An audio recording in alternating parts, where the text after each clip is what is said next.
so we're talking, Yeah, and totally we gotta don't, stall yeah, the we show. don't, we have no idea what we're doing. Yeah. But this week on It's Only Comics, Sinestro's back, and he brought company.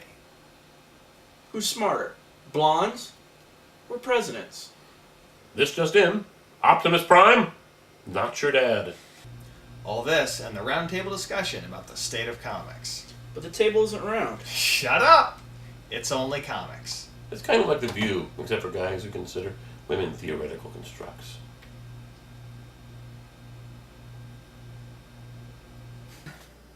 Alright, it's Only Comics, and these are only headlines.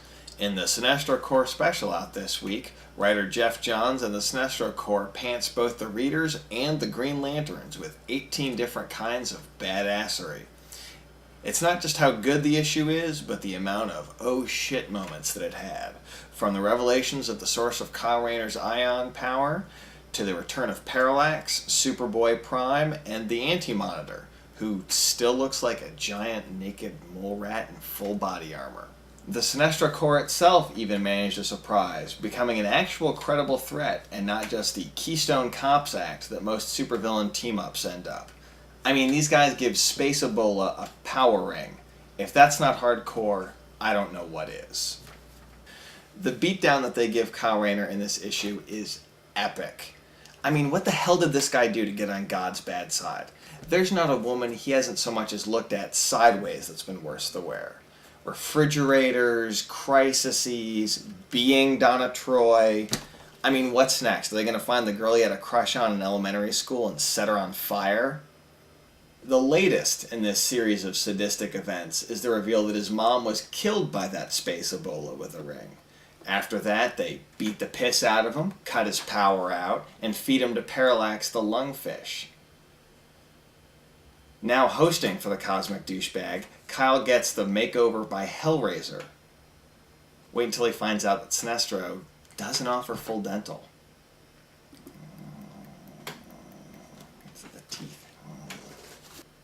And in this week's X-Men 200, it reveals that Mystique betrays the team, and in fact has been planning to do so since the get-go. No, not Mystique. Not that paragon of virtue. Come on, who didn't see this coming? I mean, half your team is reformed ex-cons and nobodies. It's only a matter of time before someone shoots you in the back.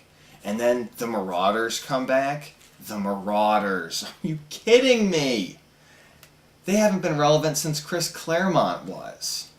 How desperate are they to get the X-Men back to their 90s glory?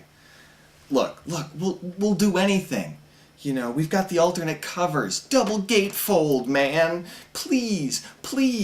You know, we got 3 pencilers. We got villains you cared about when you were in middle school. We'll do anything. Please. It's rare when 2 things so stupid dovetail together into a single issue or event. But we get it this week in Amazon's Attack. Who's dumber in the DCU? The president for ordering all the Amazon sympathizers and the residents of their women's shelters into camps, or Wonder Girl and Supergirl for thinking they can kidnap the president, hand him over to those she-beasts, and that's somehow a plan in the spitting distance of common sense. I know blondes are supposed to be dumb, but come on. Oh, I'm sure they'll just talk to the president, not just butcher him like they've done every single unarmed civilian they've run across. DC's hate-hate relationship with strong women is really the star of this series. There's no way the Amazons can even be remotely redeemed after all of this. And on top of that, you give 2 of the most recognizable women in all of comics a plan that's dumber than duck and cover. It's inconceivable. And routing the sympathizers into camps to keep them from doing what? They haven't shown a non-Amazon woman doing so much as throwing a rock or cheering them on. You know, I mean, I think the women that you've got to worry about are the ones in the togas and the scrub brush helmets chopping up Boy Scout troops. I mean, you know, not classics professors and battered women. I get it. You're going for the whole, it's relevant to our times thing. But you've got the country being attacked by Greek mythology. Relevance has left the building. And so will we. We'll be right back after the break. And remember, it's only comics.